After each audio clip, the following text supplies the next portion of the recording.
Coming in this morning with a beautiful live shot of the Capitol here in Washington, D.C., as we track some new reporting on the immigration front. NBC News has learned that the immigration raids being carried out by the Trump administration will soon focus on arresting migrant families who entered the U.S. with their children, even those with no criminal records. A separate operation, meanwhile, to find unaccompanied minors who were released without court dates is also underway. Meanwhile, a growing number of U.S. students are skipping class and staying home amid fears over ICE raids at their schools. The rise in absences began shortly after the Trump administration changed a policy that now allows immigration arrests inside schools, places of worship, and hospitals. Let's bring in NBC News senior Homeland Security correspondent Julia Ainsley. She spoke with families and educators across the country, including in Denver. Julia, what did they tell you? Well, Alec, what we're hearing is that, especially in Denver, they're already seeing the attendance rates go down. I was in a school where they went from a 95, 96% attendance rate down to 85%. And that's not just because they're worried about ICE coming into schools. As you know, the Trump administration has now made that a possibility, although we haven't seen students being arrested yet, but also because of raids in their communities. Some of these schools have already seen some of the children and families in those schools be arrested, and that's having a real impact on kids who are, frankly, scared to leave their parents before the day starts. I went in and talked to a lot of them, and this is what we learned. Take a listen. Gaping holes left in this Denver apartment door after it was broken by ICE agents the morning of a February immigration raid. Behind it was 9-year-old Nicole. She said, "We were getting ready in the room to go to school, and then ICE knocked down the door, and we were really afraid. We started to cry." She said her mother, Maria, was taken into the hallway by agents in tactical gear.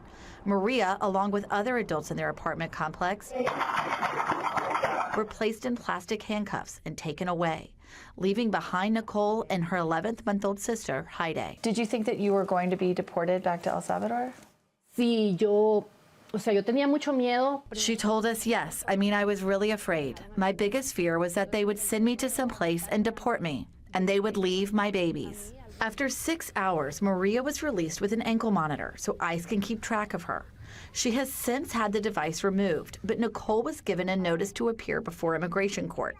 Maria said she fled El Salvador after the death of her husband and said she could not support her children there. She crossed the border illegally after being previously deported. Maria says Nicole now has nightmares, and most of all, she is scared to go to school, where she said she once heard ICE agents were patrolling nearby. What do you think about when you're in school?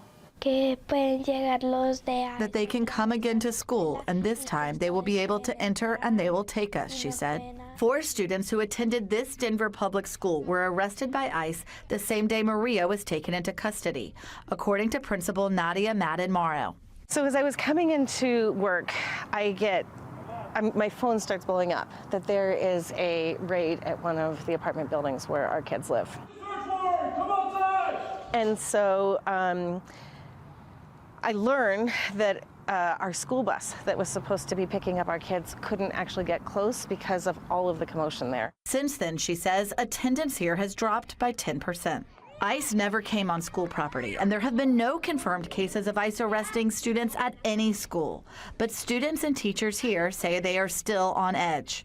And here's why. The Trump administration did away with a longstanding policy that largely kept ICE from making arrests in schools, houses of worship, and hospitals, leaving open the possibility of students being arrested at school. Back in Denver, the district here filed a lawsuit demanding that ICE stay out of schools.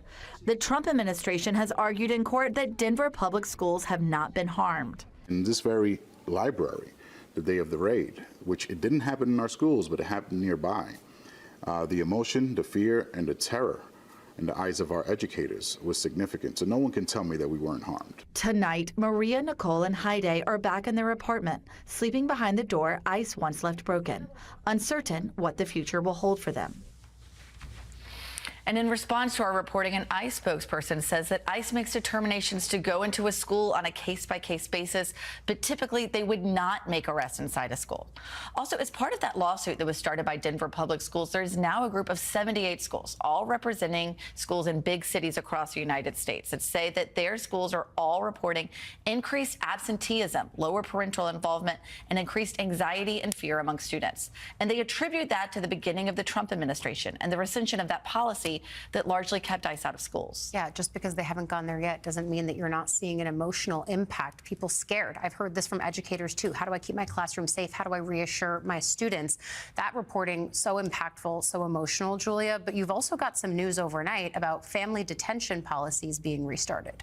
That's right. So you mentioned at the beginning how they're going to do this big operation to go arrest more families inside the United States. And as of last night, there are now 3 families spending the night in detention in a South Texas facility in Karnes, Texas.